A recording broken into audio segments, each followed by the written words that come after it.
Ow, fuck. God damn it.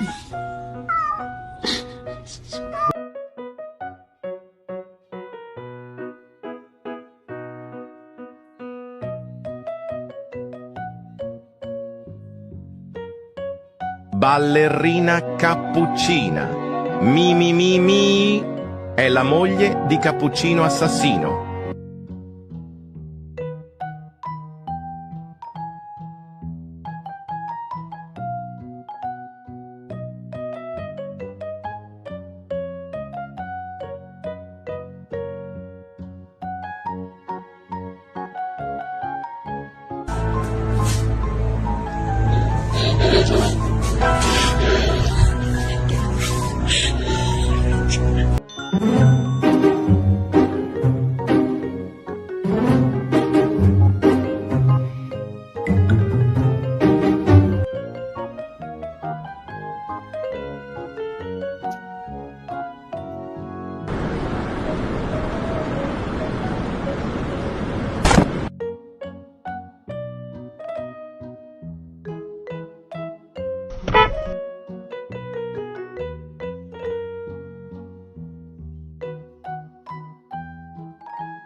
can you hold the fucking light straight?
Dear my beloved audiences, today I want to tell you a story, which is called The Curious Case of Mr. Pickles.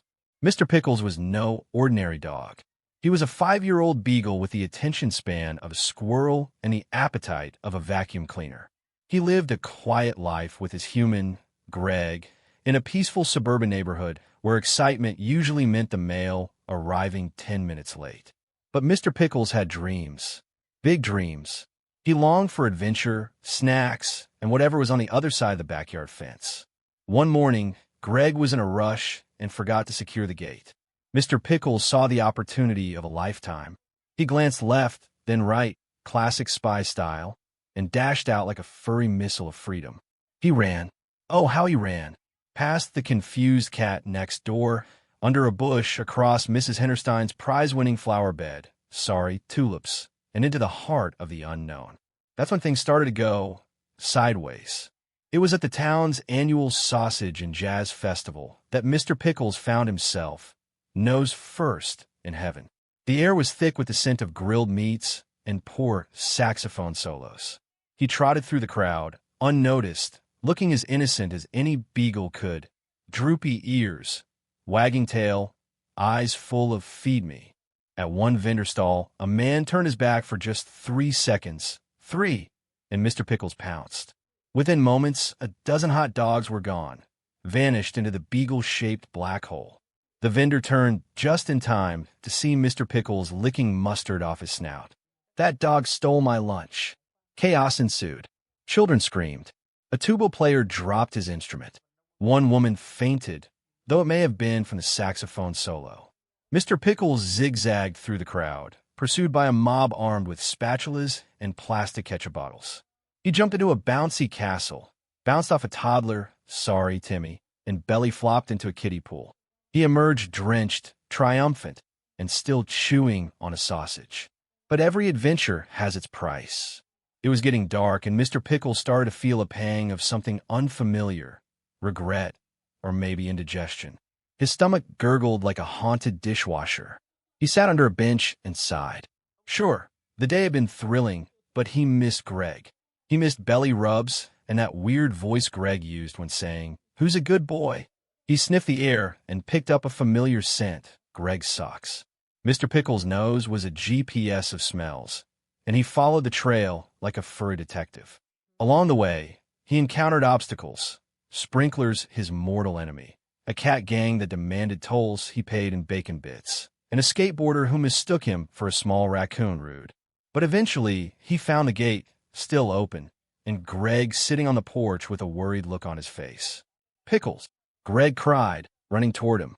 Mr. Pickles barked, jumped into Greg's arms, and promptly let out a celebratory fart that smelled like 12 stolen hot dogs. Greg didn't even mind. From that day on, Mr. Pickles earned a new title in the neighborhood, the Hot Dog Bandit. He was a legend, a hero, and every year at the festival, they left out a special hot dog just for him, wrapped in a napkin and tied to a leash. If you like this video, please leave a like and a subscribe. It will really help our channel grow. But if you don't like it, then just skip it and don't forget to check out our other videos. Thank you very much and goodbye.